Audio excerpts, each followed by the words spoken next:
Malam ke-12. Pada malam ke-12, Ratu Syahrazad berkata, "Wahai raja yang berbahagia, pada malam yang lalu kita telah sampai pada cerita orang buta pertama yang merasa menyesal karena melakukan keinginan saudara sepupunya. Hamba akan melanjutkan kisahnya. Kemudian aku keluar menuju pemakaman dan mencari makam itu, tetapi aku tidak dapat menemukannya. Aku terus mencarinya sampai menjelang malam. Karena tetap tidak saya temukan, aku pun kembali ke istana. Aku jadi tak bisa makan dan minum karena memikirkan saudara sepupuku. Dengan perasaan yang sangat gundah, kulewatkan malam menggelisahkan itu hingga pagi hari. Keesokan harinya, aku kembali ke tanah pekuburan dan berkeliling mencari-cari, sambil memikirkan tentang apa yang diperbuat oleh saudara sepupuku di pusara itu, serta menyesali mengapa aku menuruti keinginannya. Aku telah memperhatikan seluruh makam, tetapi aku tidak dapat menemukan makam yang dipakai oleh saudara sepupuku. Aku mencari makam itu selama 7 hari, namun tetap tidak ada hasil dan aku semakin gundah. Bahkan aku hampir gila. Akhirnya aku sadari bahwa aku tidak dapat menemukan jalan keluar selain kembali ke kota ayahku. Ketika aku tiba di gerbang kota, tiba-tiba aku diserang oleh sekelompok orang, dipukuli, dan diikat. Aku merasa sangat heran, sebab aku adalah putra mahkota negeri ini, sedang mereka ternyata adalah para pelayan dan budak-budakku. Wahai, apakah yang terjadi dengan ayahku? Batinku. Akhirnya, aku memutuskan untuk bertanya kepada orang-orang yang mengikatku. Tetapi mereka tidak sudi menjawabnya. Setelah beberapa saat, salah seorang dari mereka yang sebelumnya adalah pelayanku itu berkata, Ayah Tuan telah tertipu. Ia telah dikhianati oleh para pengawal dan dibunuh oleh wazir, sedangkan kami diperintahkan untuk mengawasi Tuan. Setelah pelayanku berkata demikian, yang lainnya segera membawaku. Saat itu, sejak mendengar kabar tentang nasib ayahku, aku tidak mampu melihat apapun. Ketika mereka membawaku ke hadapan wazir yang telah membunuh ayahku, sementara wazir itu dan aku memang saling bermusuhan, maka ia tampak semakin benci kepadaku.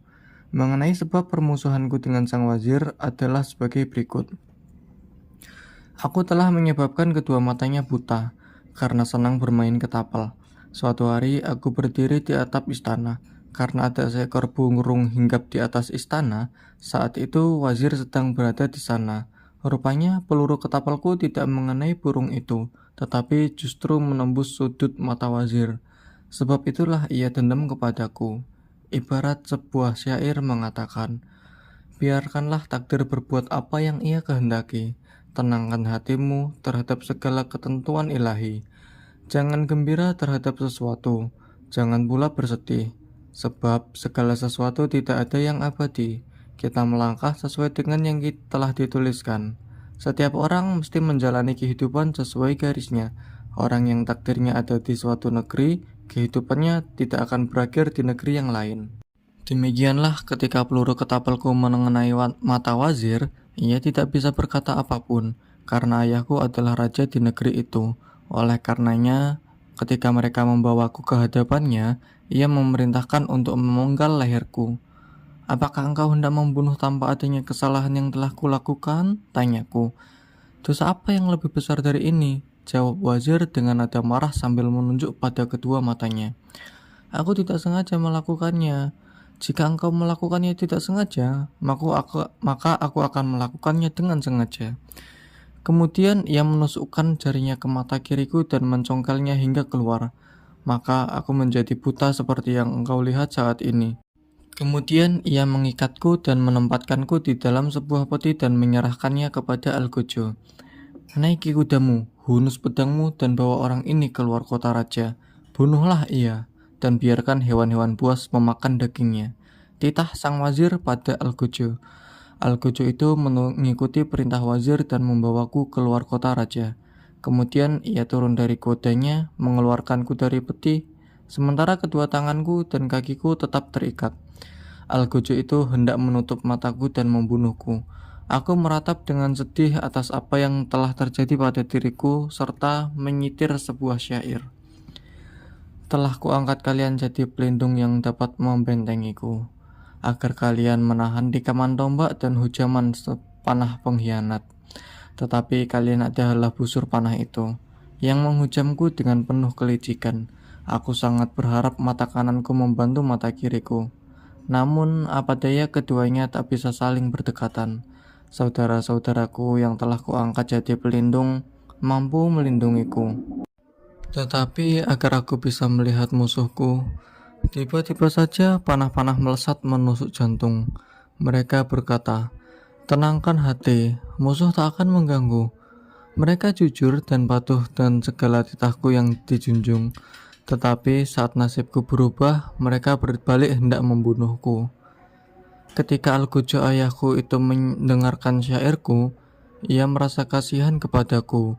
Ia memutuskan untuk tidak membunuhku dan membebaskanku. Tuanku, bagaimana aku bisa melakukannya? Sementara aku adalah budak ayahmu.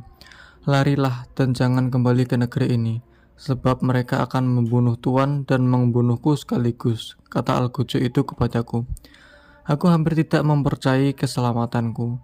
Maka aku cium tangan Algojo itu dan berpikir bahwa kehilangan mata bagiku lebih baik daripada harus kehilangan nyawaku. Lalu aku mulai melakukan perjalanan hingga tiba di kota pamanku. Ketika aku menemuinya dan menceritakan padanya tentang kematian ayahku dan hilangnya sebelah mataku, pamanku menangis sejadi-jadinya.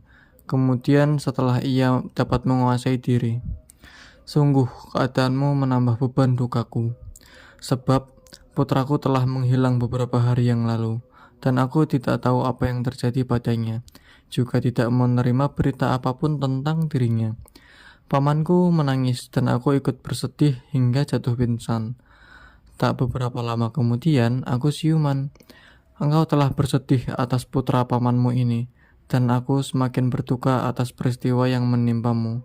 Akan tetapi, aku merasa senang bahwa yang hilang adalah sebelah matamu, bukan nyawamu," ucap pamanku.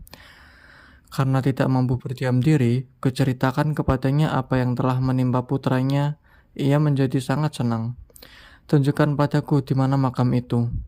"Demi Allah, Paman, aku telah lupa jalan ke sana, dan aku tidak tahu lagi di mana letak makam itu, sebab saat itu aku sudah berusaha mencarinya, tapi tidak berhasil. Sebaiknya kita segera ke sana." Aku dan pamanku pun berangkat menuju tanah pekuburan itu. Ketika kami tiba di sana, kuperlihatkan kanan dan kiri. Tiba-tiba aku mengenali makam itu. Kami merasa sangat gembira dan segera menuju makam itu dan segera membuka pusara. Setelah membersihkan tanahnya, kami menemukan lempengan besi yang kukenal dengan baik karena akulah yang menutupnya kembali pada waktu itu. Kemudian kami menuruni sekitar 50 anak tangga. Ketika kami mencapai anak tangga terbawah, kami melihat gulungan asap yang besar yang hampir membutakan mata kami. Pamanku berseru, "La haula wala quwwata illa billahil aliyyil azim." Lalu pamanku sampai di sebuah ruangan yang berisi karung-karung penuh tepung, biji-biji padi, dan semacamnya. Di tengah aula, kami melihat sebuah tempat tidur. Pamanku menuju tempat tidur itu dan ketika mengangkat tirainya, ia menemukan putranya dan gadis yang dulu pergi bersamanya berbaring saling berpelukan.